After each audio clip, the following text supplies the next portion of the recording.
ओम दुम दुर्गाय नमः। ओम या देवी सर्वभूतेषु शक्तिरूपेण संस्थिता नमस्तस्यै नमस्तस्यै नमस्तस्यै नमो नमः। ओम या देवी सर्वभूतेषु विजयरूपेण संस्थिता नमस्तस्यै नमस्तस्यै नमस्तस्यै नमो नमः।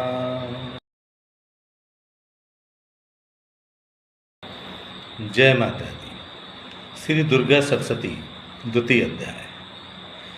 इसमें मेधा ऋषि राजा सूरत और समाधि वैश्य को बताते हैं कि प्राचीन समय में असुरों और देवताओं के बीच 100 वर्षों तक युद्ध चला। उस युद्ध में महिषासुर की सेना ने सभी देवताओं को परास्त कर दिया। उन्होंने स्वर्ग पर अधिकार कर लिया और जितने भी देवता थे उन सभी के अधिकार छीन लिए और सब पर अपना शासन चलाने लगे। ऐसी दशा में इंद्र, जो देवराज थे, स्वर्ग के राजा थे, अब वो हार चुके थे सब अपना कुछ, तो वो दुखी होकर के अपनी बाकी देवतागण को लेकर के ब्रह्मा जी के पास पहुँचे। उन्होंने ब्रह्मा जी से सारी व्यथा बताई और अपना राज्य वापस पाने का प्रयास किया। ब्रह्मा जी इंद्र आदि देवताओं को लेकर के भगवान विष्णु और शिव जी के पास जाते हैं। शिव जी और विष्णु जी को पूरा वृत्तांत इंद्र जी सुनाते हैं। यह सब सुनने के बाद विष्णु भगवान और शंकर भगवान को असुरों के ऊपर बहुत क्रोध आता है। तो गुस्से से उनका मुख खुलता है। उनके मुख खुलने से एक तेज प्रकाश प्रकट होता है।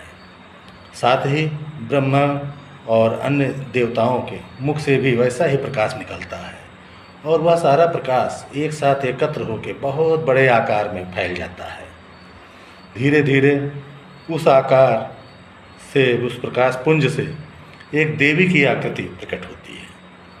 उस देवी की आकृति के प्रकट होने पर सभी देवता बहुत प्रसन्न होते हैं और प्रसन्न होकर के अपने अपने अस्त्र शस्त्र उपहार स्वरूप उन देवी को प्रदान करते हैं। जैसे विष्णु जी अपना चक्र देते हैं, भगवान शिव उन्हें अपने त्रिशूल देते हैं, कुबेर शहद मधु का कटोरा देते हैं, प्याला देते हैं उनको, समुद्रदेव उनको कमल का पुष्प देते हैं, विश्वकर्मा जी उनको फरसा और कभी ना धूमिल होने वाले अस्त्र वस्त्र और कवच कुंडल शस्त्र इत्यादि सभी देवता सभी अपने अपने जो भी जिनके पास जो शक्तियाँ थीं वो उस देवी को प्रदान करते हैं। सभी शक्तियाँ देने के बाद देवतागण देवी की स्तुति करते हैं, पूजा करते हैं। देवी उन देवताओं से प्रसन्न हो जाती हैं।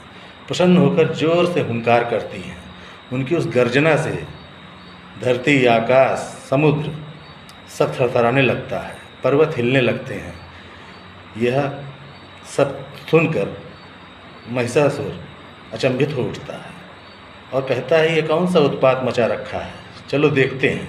वो अपनी सेना के साथ उस ओर बढ़ जाता है।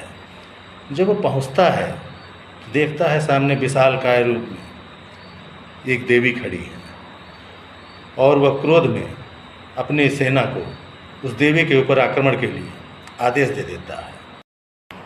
महिषासुर की सेना को आगे बढ़ते देख देवी अपनी 1000 भुजाओं के साथ उनसे युद्ध करने लगी।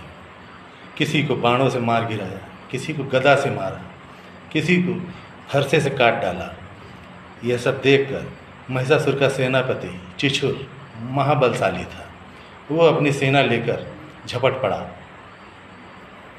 देवी की ओर और साथ ही अन्य राक्षस, अन्य असुर अपनी अपनी सेना के साथ, जैसे चामर, बिडाल, वास्कर, उदग्र, यह सब अपने अपने हजारों करोड़ों के सैनिकों के साथ, सेना के साथ देवी की ओर झपट पड़ी। देवी अपनी हजारों भुजाओं के साथ उन सब से एक साथ युद्ध करने लगी। देवी का सिंह भी, उनका वाहन भी मैदान में आ गया और वो भी झपटता रहा, राक्षसों को नष्ट करता रहा।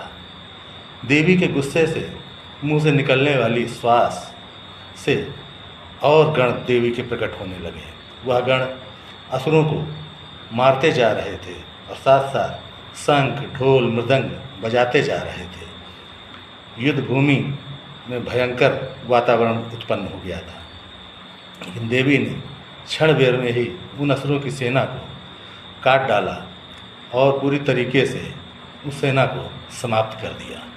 यह सब देखकर देवतागण हर्षित हुए और देवी के ऊपर पुष्प वर्षा करने लगे।